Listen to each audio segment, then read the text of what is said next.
साथियों, आपका अपने यूट्यूब चैनल टारगेट टीचिंग 247 में स्वागत है। जैसा कि हमारा टारगेट है कि इस बार जो यूपी टेट 2023 का एग्ज़ाम होगा, इसमें 100% इसमें क्वालिफाई करना और एक अच्छे मार्क के साथ, एक अच्छे नंबर के साथ क्वालिफाई करना, यही हमारा जो टारगेट है।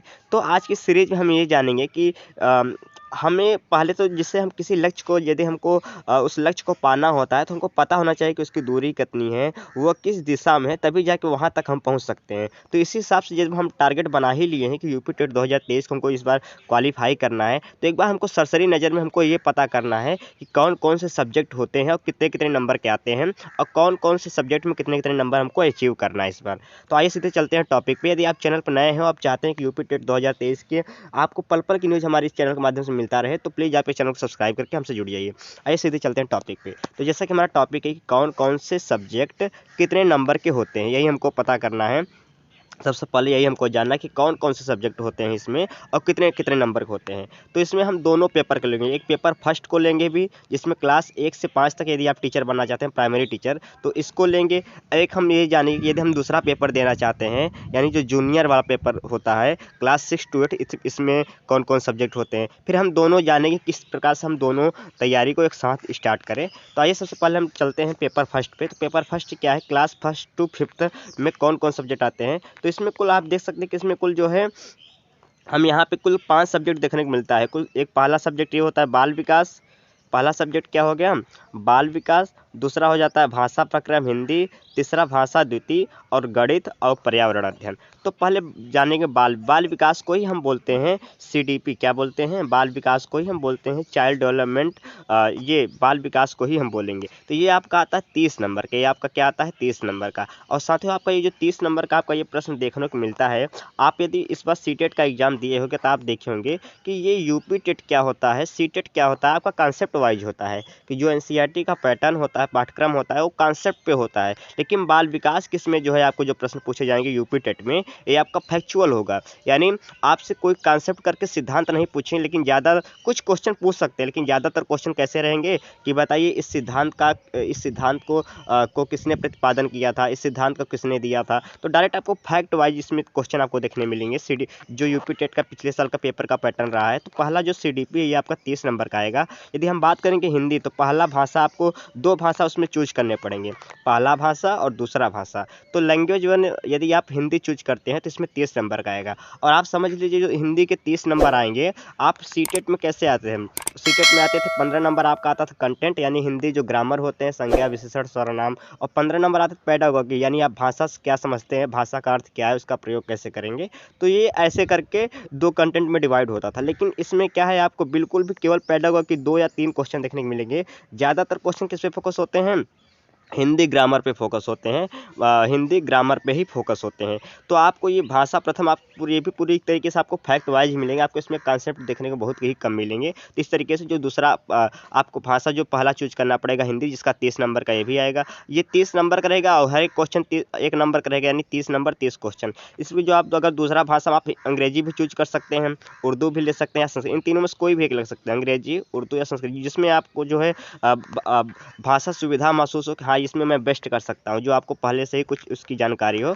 तो यदि मैं बात करूँगा, आप इनमें से कोई भी एक ले लिए, मान लेते हैं मैं अंग्रेजी ले लिया, तो इसमें आपको ये 30 नंबर का आएंगे। कितने नंबर का आएंगे, ये 30 नंबर का आएंगे।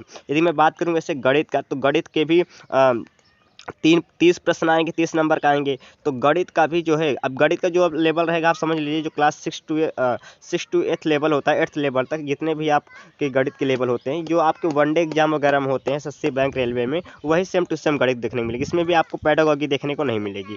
इसी तरह इसमें भी आपको पेडागोगी देखने को बहुत ही 1 या 2 क्वेश्चन मिल जाए तो बहुत ही सौभाग्य वाली बात है।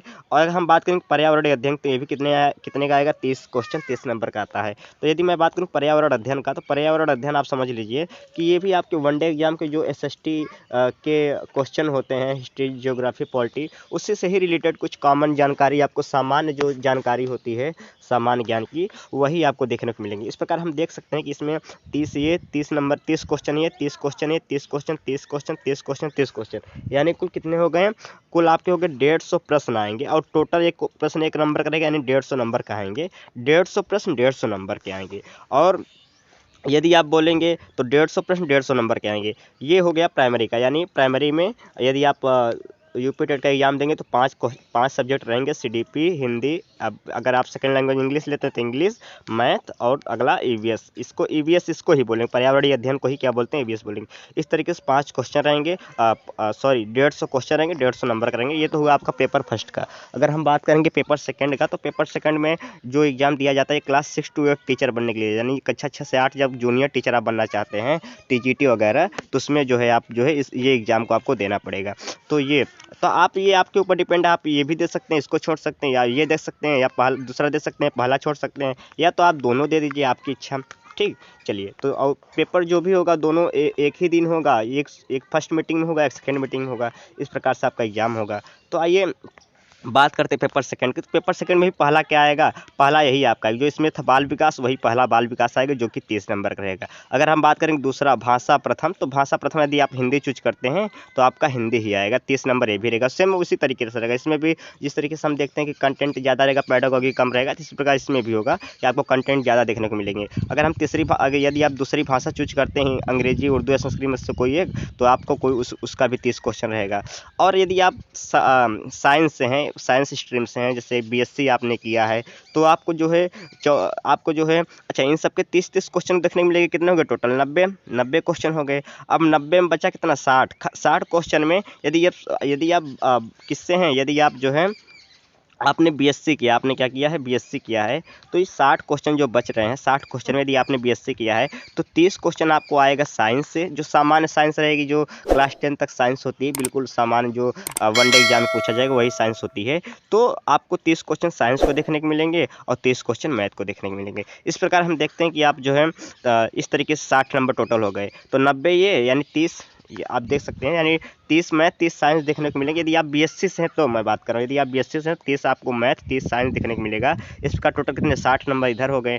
तो यानी देखेंगे कितना क्वेश्चन हो गए, 30 क्वेश्चन है, 30 30 60 30 90 और 60 ही, जिसमें मैं अगर आप बीएससी से मैथ साइंस मिलाकर 60 नंबर 30 नंबर के, तो कुल मिलाकर 150 प्रश्न 150 नंबर के। यदि आप आर्ट स्ट्रीम से, जैसे आपने सामाजिक विज्ञान लिया है, SST आपका सब्जेक्ट है, तो आप देखेंगे कि 30 तो यही रहेगा जो बीएससी वालों के लिए रहेगा, लेकिन 60 नंबर केवल और केवल आपका सामाजिक विज्ञान से ही देखने को मिलेंगे। 60 नंबर केवल और केवल सामाजिक विज्ञान से ही पूछ लेगा।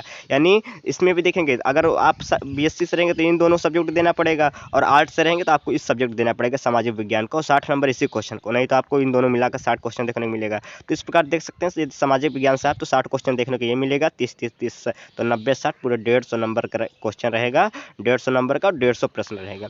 तो इस प्रकार हम देख सकते हैं कि जो पूरा पैटर्न है इस प्रकार। यदि हम बात करें कॉमन पर, यदि आप दोनों तैयारी करना चाहते हो तो आपको कौन कौन से विषय पर पढ़ने पड़ेंगे, तो आप जो है सीडीपी ये दोनों में है तो एक सब्जेक्ट ये हो गया, हिंदी ये दोनों में है एक सब्जेक्ट ये हो गया, इंग्लिश जो भी आप भाषा चूज करेंगे दोनों में एक ही चूज करिए तो एक सब्जेक्ट हो गया। तो 3 सब्जेक्ट आपका कॉमन हो गया। आप गणित पढ़ना पड़ेगा पहला, दूसरा जो है सामाजिक विज्ञान यदि आपने विज्ञान लिया है, और ये ईवीएस पढ़ना पड़ेगा। साथ में बचा क्या, विज्ञान या सामाजिक विज्ञान। तो आपको हिंदी अगर दोनों सब्जेक्ट देना चाहते हैं, यदि आप बीएससी से हैं तो आपको पहला सीडीपी देना पड़ेगा, हिंदी देना पड़ेगा, दूसरा अंग्रेजी, या अगर चूज करते हो अंग्रेजी देना पड़ेगा, तीसरा आपको गणित देना पड़ेगा। उसके बाद आप विज्ञान चूज करते हैं तो विज्ञान दीजिए, या सामाजिक विज्ञान चूज करते सामाजिक विज्ञान दीजिए, और साथ में आपको क्या देना पड़ेगा, ईवीएस देना पड़ेगा। तो यानी ये 3 सब्जेक्ट आप तैयारी कर लेते हैं, आप दोनों पेपर के लिए एलिजिबल हो जाते हैं। आप बीएससी से हैं तो आप दोनों पेपर के लिए क्या हो जाते हैं, एलिजिबल हो जाते हैं। इस प्रकार कुल अगर टोटल हम कंबाइंड बात करेंगे, paper first paper second combined subject कितने होते हैं, टोटल 6 सब्जेक्ट होते हैं। और यदि मैं बात करूं फर्स्ट पेपर की, तो इसमें 5 सब्जेक्ट ये हो गए जो पूरा 150 प्रश्न रहेंगे, 150 नंबर के रहेंगे। अगर मैं बात करूं पेपर सेकंड का, तो 150 नंबर के भी रहेगा, 150 क्वेश्चन रहेंगे। तो इस प्रकार हम समझ गए, आप समझ गए होंगे कि किस प्रकार जो है प्रश्न आते हैं, और कौन कौन सब्जेक्ट कितने नंबर का आते हैं। यदि आप ये सेशन अच्छा लग रहा है प्लीज़ हमको सपोर्ट करने के लिए सब्सक्राइब कर लीजिए, और हाँ दोस्तों के साथ शेयर करके ज़रूर हमें हिम्मत दें। सुनने के लिए सभी का धन्यवाद।